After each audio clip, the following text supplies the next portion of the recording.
Hape rrugën oj pari se ne jemi nga Skrapari. Gazetari Artan Hoxha përshëndet zgjedhjet e Klodian Brahos në krye të SPAK-ut. Gazetari Artan Hoxha përmes një statusi në rrjetet sociale ka përshëndetur Klodian Brahon, i cili ka marrë detyrën si drejtues i SPAK. Gazetari Hoxha, teksa ndan një moment nga fëmiria në rrjetet sociale, ka zgjedhur të përshëndes zgjedhjen e Klodian Brahos duke shkruar: hape rrugën oj pari se ne jemi nga Skrapari. Ja dhe statusi plot i Artan Hoxhës.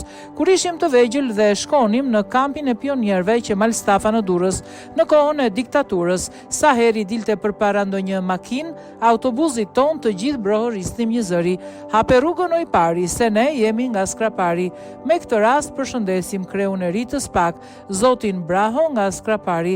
Klodian Braho, prokurori nga Skrapari, zgjedhur këtë të enjte si drejtues i ri prokurorisë posaçme kundër korrupsionit dhe krimit të organizuar, duke marrë zyrtarisht drejtimin e institucionit më të rëndësishëm në vend për luftën ndaj korrupsionit në nivelet më të larta dhe grupeve të strukturuara kriminale. Zgjedhja e tij vjen pas një procesi kandidimi ku ai u paraqiti pari për postin dhe siguroi mbështetjen e Këshillit të Lartë të Prokurorisë, duke marrë mandatin për të udhëhequr strukturën më të besuar të drejtësisë së re.